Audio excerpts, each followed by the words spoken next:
Michael visited his friend David's house and met a stunningly beautiful woman there. Despite her age, she was energetic and charming, and she turned out to be David's sister-in-law. They were having a good time together. Michael, how many years has it been? I was wondering if you were still alive. It's great to see you.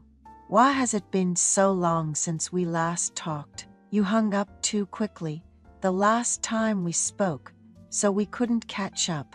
Let's talk all night at my place today. Don't even think about going home, David said.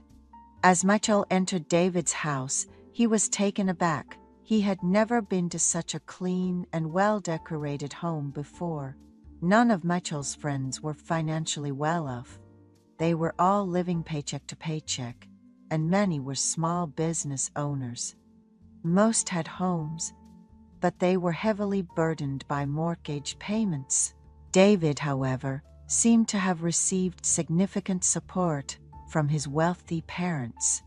He was running a manufacturing business that supplied to large corporations and seemed to be making a lot of money. Standing next to David was a woman about 5'5", tall with a slim build.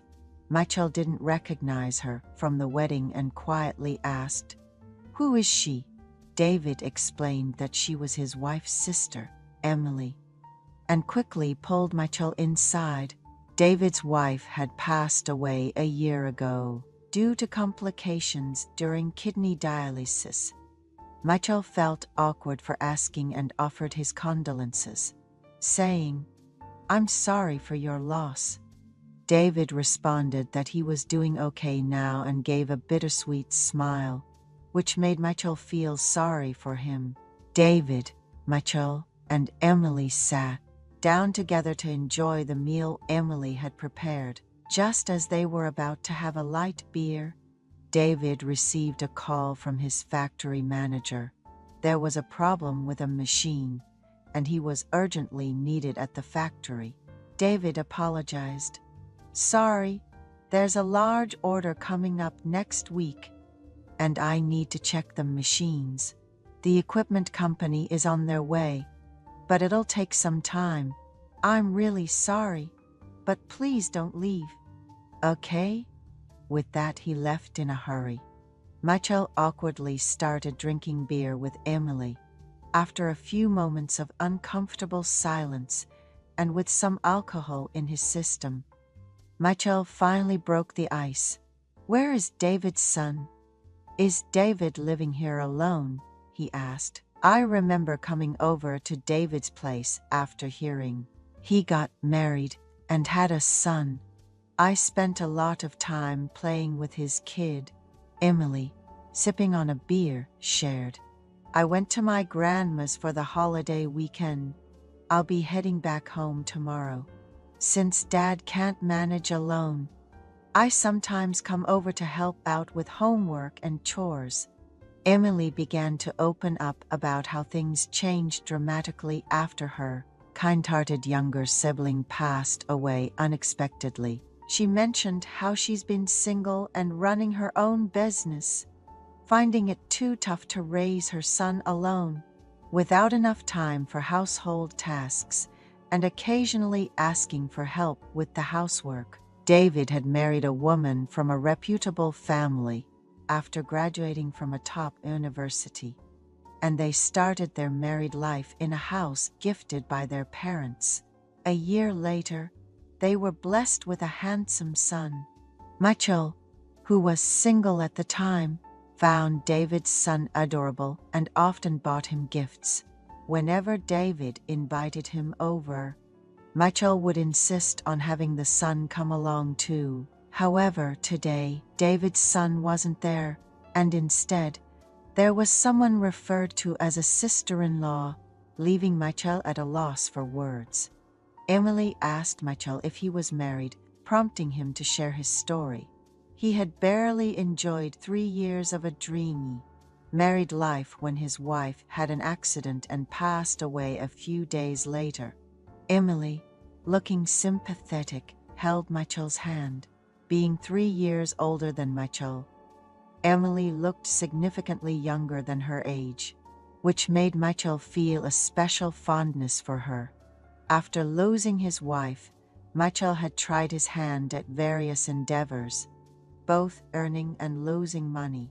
He now ran an online shop specializing in custom lettering balloons and cake toppers, which piqued Emily's interest. She mentioned her office work had slowed down and asked if he could teach her the trade.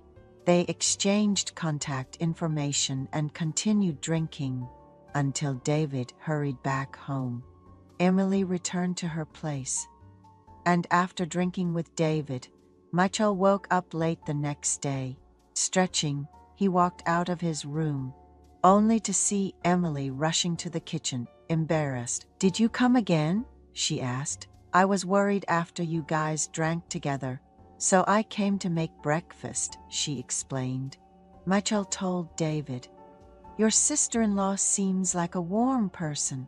It's reassuring to know she takes good care of your nephew." Since they lived in the same area, they agreed to meet often. A few days later, Michael taught Emily how to make lettering balloons and toppers. Confident in her marketing skills, Emily began promoting her new skills through various channels. "I worked on my own, taking orders until I started a business with Emily's help, and things began to grow from there. We even got a group order and were featured on a TV show." My relationship with Emily started to improve significantly. Meeting Emily, who is quick-handed and has a knack for business, was a stroke of luck, and I made sure to give her a bonus. Despite her age, Emily was still beautiful and lovely. I felt empty if I didn't talk to her even for a day. As work increased, I bought a small bed for my office, thinking it would be useful for taking naps when tired. Little did I know it would come in handy for such good occasions.